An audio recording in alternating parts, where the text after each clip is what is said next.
Are you ready to rock?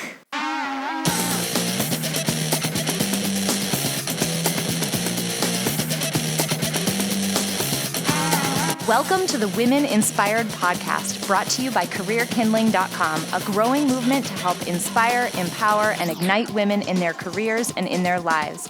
I'm your host, April Seifert. Each week, I get to interview some of the most inspiring women, and I'm bringing those interviews to you. Let's get to it.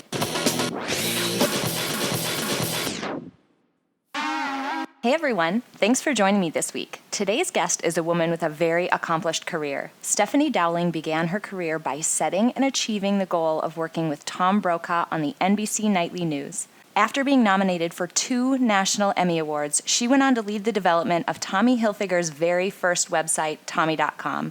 She has worked for nonprofits in the technology sector, and most recently, she was appointed by the governor of Arizona as the deputy director for the Arizona Office of Tourism. Welcome, Steph. Thank you so much. I'm happy to be here. So I gave everyone a little bit of an intro about you prior to us chit-chatting, but tell us a little bit more about yourself in your own words. I am a self-proclaimed travel enthusiast and a mother of 3, and I guess mother of 5 if you count my 4-legged babies. But I love being a mom. I am in my 40s, and I have been really dedicated to a life of, I guess, kind of fulfillment from a career standpoint and also from a personal standpoint. And so I've been working for 20 years, a working mom, worked in New York or London, New York City, Phoenix, Arizona, and Honolulu, Hawaii. Currently back in Phoenix and Arizona and enjoying, I guess, our life there. And just all the great things that, you know, being a mom and a working mom can bring. So travel enthusiast, where is the best place that you've ever gone? And basically, if you could go somewhere, you know, tomorrow, where would you head? I love kind of the more undiscovered parts of the world. And I have a dream of getting to 60 countries by the time I'm 60 years old. And I just went to Iceland in September, and I have to say that probably is one of my favorite locations. It's so beautiful, and it was actually a girls' trip. And so the joke throughout the trip was, you know, you're getting older when you take girls' trips to look at the scenery, because we were just so enamored with the Northern Lights and all the waterfalls, and it's just like one more beautiful landscape after another. And so it was just it was a great trip. So now I'm just, you know, focused on where do we go next. Nice. It sounds gorgeous. I can completely understand the sentiment of wanting to go to a beautiful place to look at scenery. I completely go in that direction too. And if you can get me in a remote place where I can go hike in the middle of nowhere where my cell phone doesn't work, I'm really, really happy. You have had one of the more interesting career journeys that I've heard of, you know, any of my friends and family. You've really done a pretty wide range of pretty fun jobs. I'd love to hear a little bit about your career journey up until this point. Well, I wish that I could say that it was deliberate, but I do feel that I've gotten lucky. And then I hear myself say that out loud, and I just sometimes kind of want to kick myself, because it really has been a lot of hard work and a lot of deliberate decisions along the way. So even though for the most part, I still feel that like that 16-year-old who, you know, geez, I just got lucky and I've done all these things. You know, the other side of myself is like, no, I worked my butt off to get to this point. So you got a little insight into my self-talk there. But but yeah, I've had a really exciting career so far. And I think, you know, just reflecting a little bit on the last 20 years, and I really feel like I'd love to write a book at some point on all the people that I've met and all the interesting situations that I have been so thankful and lucky to be part of. But, you know, I grew up in South Dakota, and I'm a third and 4th generation South Dakotan. And I really appreciate being from there. Growing up there was, it was a very simple life, and it was a great way to grow up. But from my very early age, and my dad tells the story all the time. I mean, he says I was 2, but I don't believe him. But I think I was very young. I talked about how I wanted to move to New York.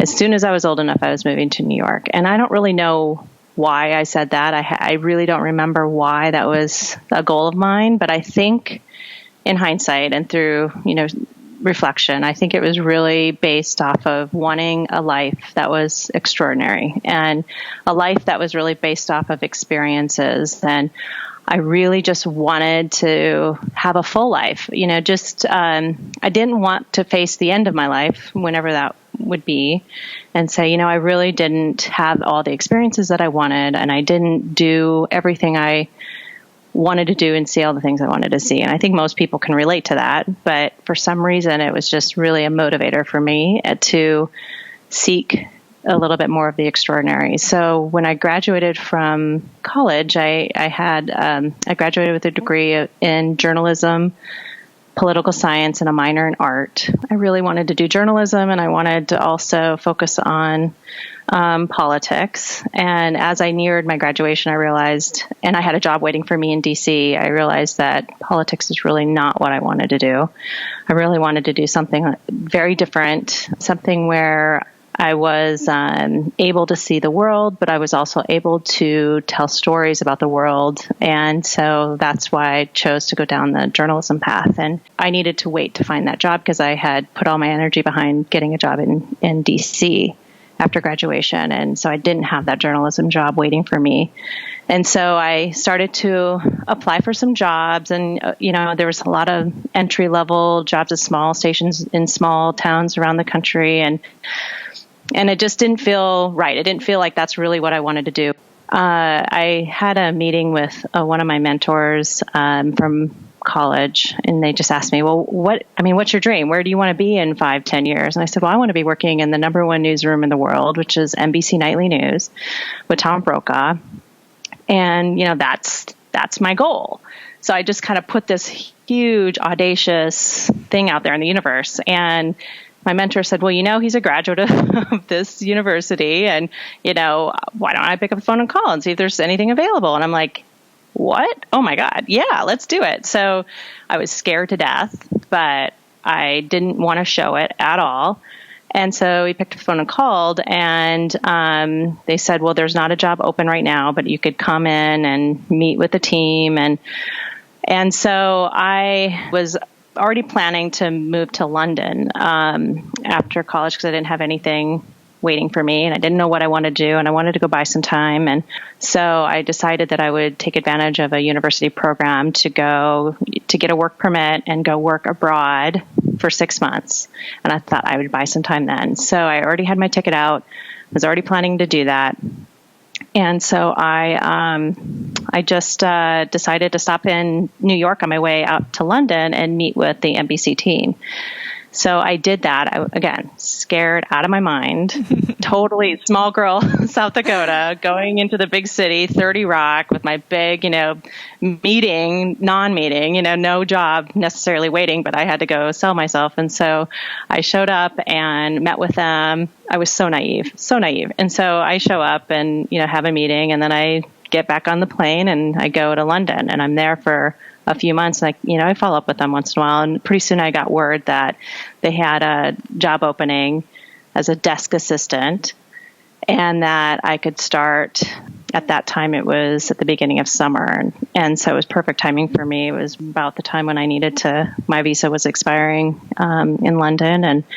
And so I accepted that job. And so from there, it just kind of snowballed. So one opportunity led to another, and I could probably spend the next hour talking about that. But I think that was just a real turning point for me, just opening myself up to that particular opportunity and thinking big. And, with each individual job move and job decision from there, really what defines it is just being open to opportunities, just really being open to it, not limiting yourself like, oh, it has to be here and it has to be located in this area and it has to be this pay and it has to be this title and that kind of stuff really limits you. And so I've really found myself just saying, I am going to be open to whatever opportunity and I'm going to think big. Because if I think big, if I'm not putting it out there, no one else is going to on my behalf. So I need to do it on my own behalf and be my own advocate and just really open myself up to the next big opportunity. Oh my gosh, you're so awesome. I have about 1,000 directions that I want to go, but I'm going to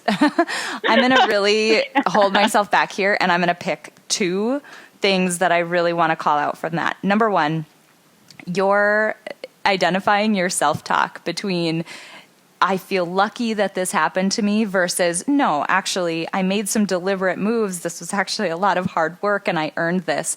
I think that is so common for so many of us to think when we, we achieve something great and it's really hard for some reason for us to look at our achievements and say, I earned that, I did that, and to own it as though it's something intentional that we did versus something that accidentally happened to us. So I think that's so huge because it's really common that all of us feel like a bit of an imposter in our lives despite all of the amazing things that we're doing. And then 2, the fact that you were willing to articulate an enormous goal. Hey, Stephanie, what do you want to do? Well, I'm going to go hang out with Tom Brokaw. Actually, that's my career goal. Sometimes it can be so incredibly paralyzing even to state a goal like that out loud, because at least for me, there's always this little bit of anxiety around, oh God, what if somebody actually takes me up on it and I actually get this opportunity? I'm going to have to be able to do this. And can I do this? And it's that whole self-doubt, imposter thing all rolled up into a giant anxiety ball. So I think it's so cool that you were able to state that huge goal and do the steps that needed to be done in order to keep moving toward it. I think it's so huge and it's so common for so many of us to feel that way.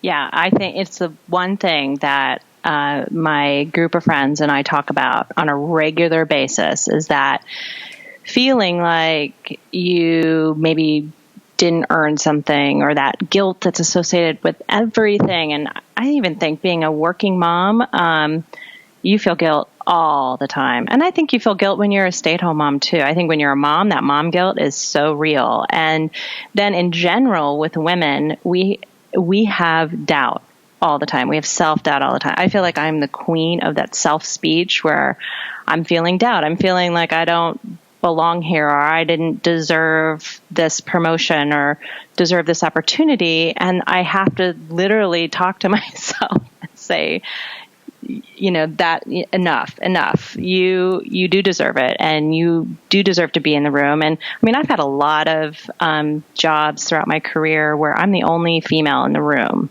with a room full of men with egos, and they show up and they, contribute and they speak up and they sit at the table. And, it's so true that women really approach those types of situations very differently. And I think the women that become successful are the ones that can talk themselves through those situations, motivate themselves, and really convince themselves that, yes, you deserve to be here just as much as anyone else, and your input matters and your input's relevant. And so don't hesitate, don't hold back. And it's a constant struggle because we just are innately built differently.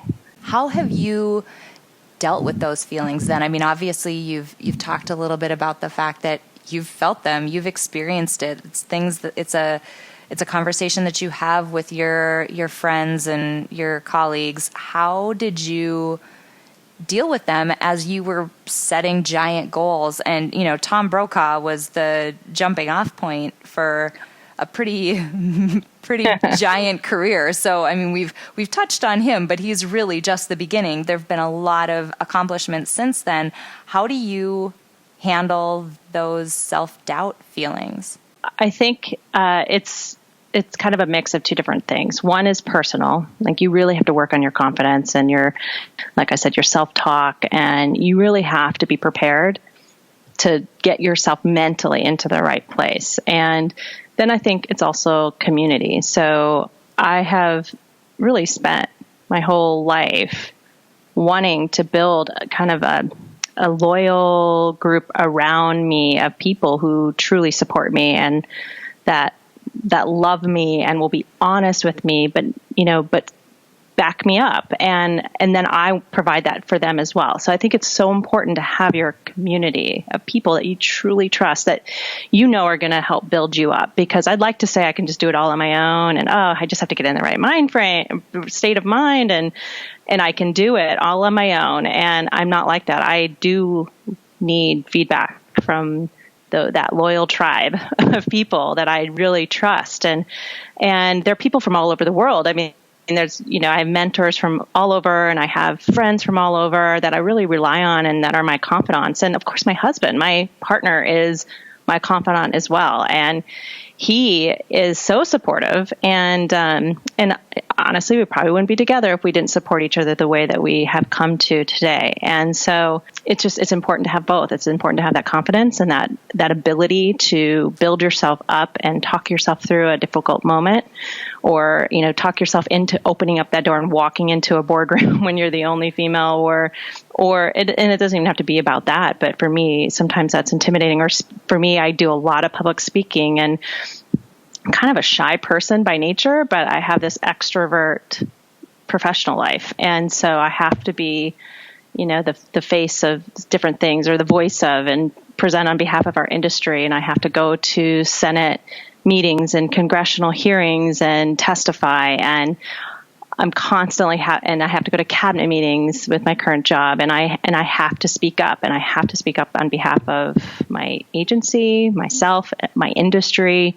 So I can't let myself become that extrovert, that shy, hesitant person. I have to play this other role. So you have to be able to have that self-talk and be able to talk yourself through that. But I also think it's really important to have a strong support system.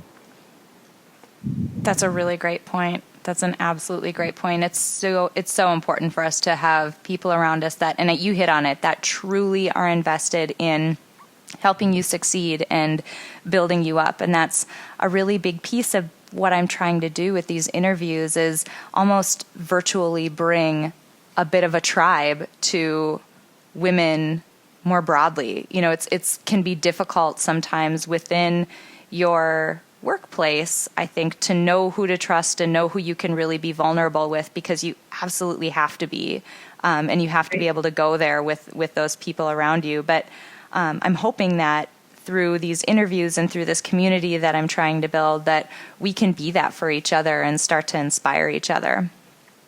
Yeah, my favorite quote is, behind every successful woman is a tribe of other successful women and men who have her back. And I just truly believe in that. And I just love what you're doing, because it is so important. And I know that you've gone through this, and I've gone through this, especially with social media. Like, it's just so important that you turn off the negative noise, and you really do have to make some hard decisions sometimes on who you're going to surround yourself with and what you're going to listen to. And with social media, it's so easy just to get it all like a huge fire hose that you're exposed to, but you really have to filter, and you have to start turning off some of that negative noise and those people that really can bring you down.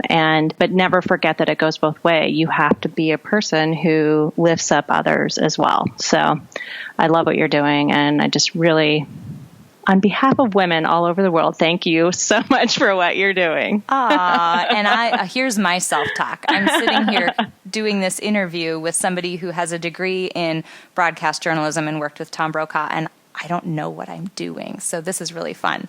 Let's take a turn in another direction. So you had this amazing journalism career, and I'm sure that your current work is somewhat related, or maybe related more than I realize, but you're in a bit of a different industry now. So tell us a little bit about your more recent career experiences. When I was working in news, I guess, I don't know if you'd even call this a downside, but a downside to thinking audaciously and shooting big is that you find yourself in, this big spot and there's really nowhere to go from there. So where do you go? And I was, I had experienced 4 different promotions at NBC, and so I ended up actually being Tom Brokaw's field producer and researcher. So I'd moved up pretty quickly while I was there, and so I found myself in my mid to late 20s, working in the #1 newsroom in the world and traveling around covering news events. And then news really kind of shifted. The anchors got out from behind the desk. They went and they were on site covering current events and breaking news. And so we got to travel with them quite a bit. And that was when, there were a lot of school shootings. It's when Columbine happened. There were war in Kosovo. The Clinton scandal happened and the impeachment trial started. There were plane crashes and just other tragedy. And I felt like I was constantly chasing that tragedy. And when I was when you're in your 20s, you don't always know how to kind of cope with that. And I don't even think a lot of the news professionals that do this on a regular basis for their whole career really know how to cope. I mean, it's really an extraordinary experience to constantly be chasing tragedy. Your whole life is on hold. You are 100% dedicated to this job, which is really great, but it's a lot of sacrifices. And so I got to the point where I was really questioning things and wondering, is this really what I want to do for the rest of my life? And where do I go from here? And so I wanted to take a little bit of a break and just take a step back. I wanted to find a little bit better balance in my life. And so a friend of mine worked for Tommy Hilfiger, and she told me about a job opening where they needed someone to come in and it was during the .com boom, and so they needed someone to start their website, Tommy.com. And so basically I was taking a lot of my skills in the news business and applying it in a different medium.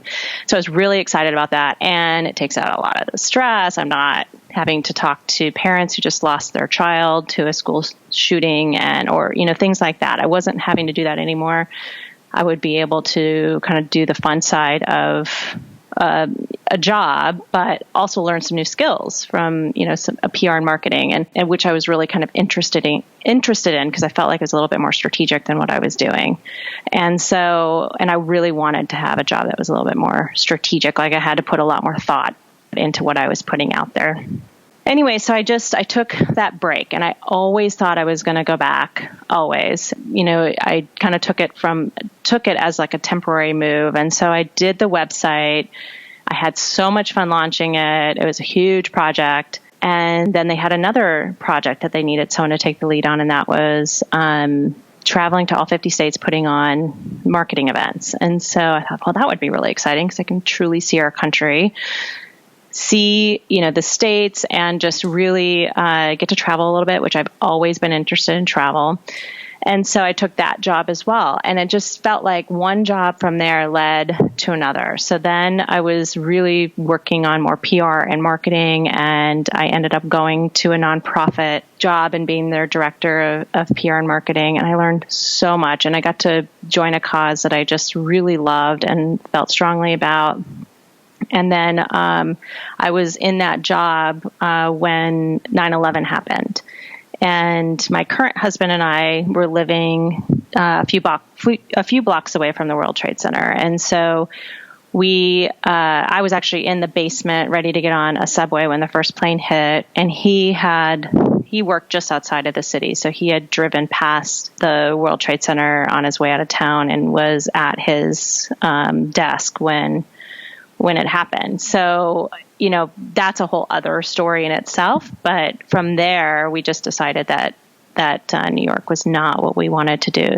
Or not where we wanted to be. Obviously, the months afterwards were, very, very difficult. And so we just wanted to start fresh. And so we picked Phoenix because I had been going to Phoenix my whole life. And Chad had property here that he needed to put on the market. So let's just go to Phoenix. Let's just buy some time, figure out really where we want to move next. And so 12 years later, we were still in Phoenix. We were just about to have our third child, and it just really became home. And it's definitely been an interesting move from there. So, tell me about. I know you guys also lived recently in Hawaii. Tell me about the decision to move there, and specifically, I'm curious about what went through your mind as you were deciding to move the family from Arizona to Hawaii, because it's a really big move,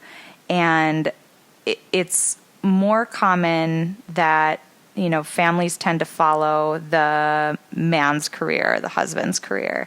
And it was interesting watching you guys go through that change for your career. So I'm really curious about it from your perspective. And maybe it's another one of those, I'm throwing up a big goal and we're going to go do something awesome. I'm not sure. I'd love to hear that story. I found myself working for Starwood Hotels in travel and tourism, which when I found the job, actually, Chad found the job. I was going on maternity leave with our first child, our daughter, who is now 10, and I was about to go on maternity leave, and I was really thinking that I wasn't going to go back to work. I really thought I would, was ready to stay home and with her, and and just figure out just focus on being a mom. And so while I was on maternity leave and I was planning on, giving my notice, a job open came available, and Chad saw it, and he just knew that this would be something that I'd be interested in. So he sent it to me, and I, instantly was interested because it's with, world-class hotel company and focused on travel. And it just seemed like it would be a really good opportunity. And so I put my resume in, and it took a couple months, and it was just slow. And I was definitely in my postpartum sleep deprived haze. So I guess I showed up to interviews. I'm not really sure. I can't really remember, but I showed up to interviews, and before I knew it, I was getting the job. And so I'm like, oh, well, that's really great. I don't know what I'm going to do with this, but hey, I'll give it a shot. And so I went to work for Starwood, and I absolutely loved working in the tourism industry. And it just kind of clicked. Up until that point, I just really loved PR and marketing.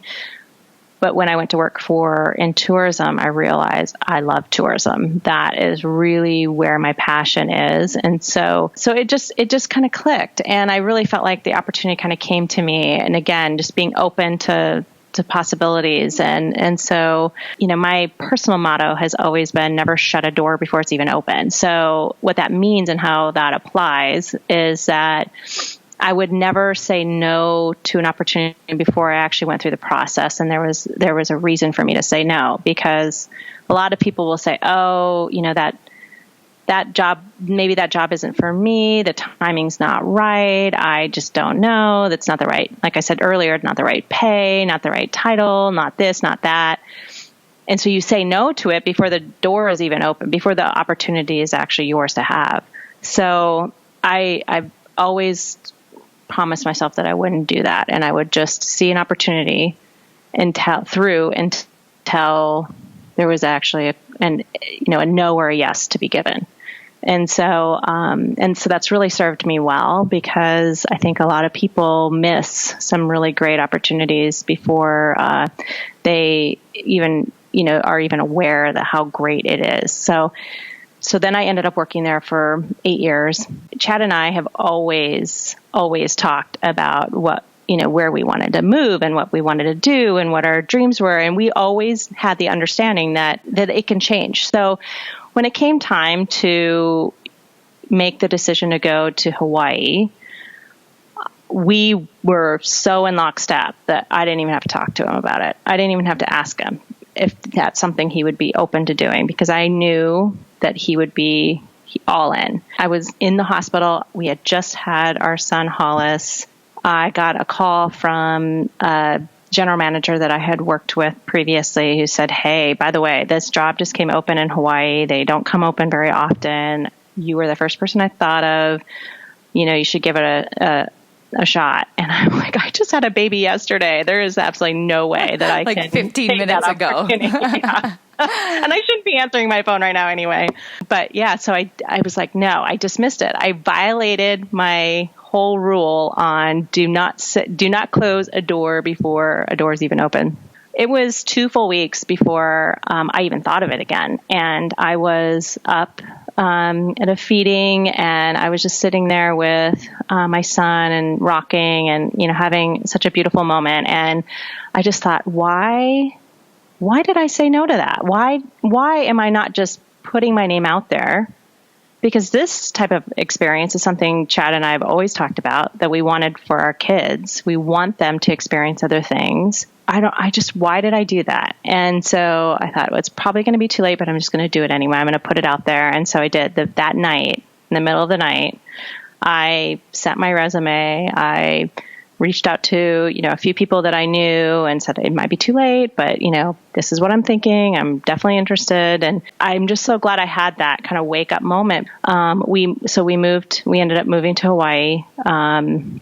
Like I said, when they called to offer me the job, I said yes on the spot. I didn't even have to talk to Chad because I knew exactly where he was. I think that support within a close relationship like that with your partner is so incredible. It makes a world of difference when you have someone who, well, like the tribe you talked about, like that tribe of people around you, that's one more person in that group who genuinely wants you to succeed and genuinely wants you to chase big goals, even right. if that means that sometimes they have to go along with something that you're doing because you do the same thing for him. And I think that is such a great thing, and you wish everyone had that. I know. I totally agree. I mean, and sometimes I think, well, how did we get to this point? But I think it's just with great communication, and you just set expectations in your relationships for, expectations that you're going to have a partner that's supportive and you're going to be supportive to them. And that's how you're going to function in a relationship. He's been my number one fan from the very beginning, but I'm also his. And so it's just, and like you said, that genuine care and support of one another is just crucial. Broadening out, you mentioned your kids a little bit. And I think sometimes, and you mentioned the mom guilt piece, we get worried about losing touch with our families as we're focusing on career and striving for our own personal goals. I know I've seen you with your family. I know that that's not the case for you. How do you maintain that closeness to your kids and to your family life? I think, for one, you make it a priority. I mean, having balance is my priority. And I do feel that being a mom is my real job. It's my real job. All this other stuff is truly not important at the end of the day. You have to be deliberate in making it a priority because you're going to get pulled in a million different directions, and you have to learn how to say no, which is so hard, even to this day. Right now, I've had to step off of a lot of the charities that I'm involved in, step off of the boards and committees because I just felt like it was, for this time in my life right now, like I don't have the spare time to dedicate, and it breaks my heart because the philanthropic side is something I feel really passionate about. But a time will come when I will have more time where I can dedicate to that. But right now I did not want it to dilute or affect negatively my personal life, because really that's the piece that gives, unfortunately, sometimes. So I just think it's important to, make it a priority. And frankly, going back to that whole self-talk thing that we talked about earlier, there are times, especially when I've had a really difficult day, and I've done this since Quinn was a baby when I first went back to work, but I give myself a pep talk every time I'm walking out the door at the end of the day. And I say, okay, I'm on to my real job. Like I need to show up, and I need to show up for real. And I need to not bring all this baggage with me, and I need to not be exhausted like I am. And I need to just really show up for them. And I need to really focus on my real job. And my real job is being their mom. And I have this window and I just need to make the most of it. And I don't always do it well. And I fail sometimes. But then I know that, the next day I need to start fresh, and I need to start with that intention to be the best mom I possibly can. And I think it's helped me to really develop this is going to sound kind of cheesy, but it's really helped me to define who I am as a person and to develop my 4 personal, I guess you can call them pillars on who I am. And the very top one is to be present. And I think that's what's helped me be able to have the balance, but also to be able to have successes both as being a mom, but also in my personal life or my professional life. And then also in some of my other personal relationships, is to truly be present. So wherever you're at, if you're in that meeting, be present. Don't be thinking about that, grocery list, or not to be stereotypical, but, those grocery lists that you have, or those other task lists that you have in your life, or that meeting that's coming next week, or, that presentation that you have to give. Just be present in that place and that time. And same when you're with your kids, be present when you're with them. And it's amazing how that one little shift of your way of thinking, it can really just make a world of difference in your life and those around you as well. I have to ask what your other 3 pillars are. I mean, there's 4 and you gave us 1. So now I have to ask about the other 3. Well, the other one is genuine. I think being genuine in everything you do is really important, obviously. But I am genuinely, happy for people, or genuinely want to, talk to someone, or when I ask them how their day is, I'm genuine about it. I really want to know how their day is, etc. So I think just being genuine is really key. And then having integrity. I mean, even, to this day, you think that you have to face all these integrity issues, mainly when you're in high school, and you have to make all these big decisions on not, buying into, people who, talk negatively about each other, or you're toxic, but it really, it happens throughout your life. And so it's really important to always have integrity in everything you're doing. I never get caught up in office gossip or anything like that. I just do not feel that I have time for it, that I think it's appropriate. And it's amazing how many people still take part in that type of behavior. But it's also just the little things. It's, having integrity with everything you do. So, and then the last one is, loyalty. I'm loyal to everyone, to people especially people that are loyal to me back. I definitely loyal to my colleagues, my family, my spouse, my friends. And, and that goes to really say that you really need to surround yourself with people that are loyal to you as well.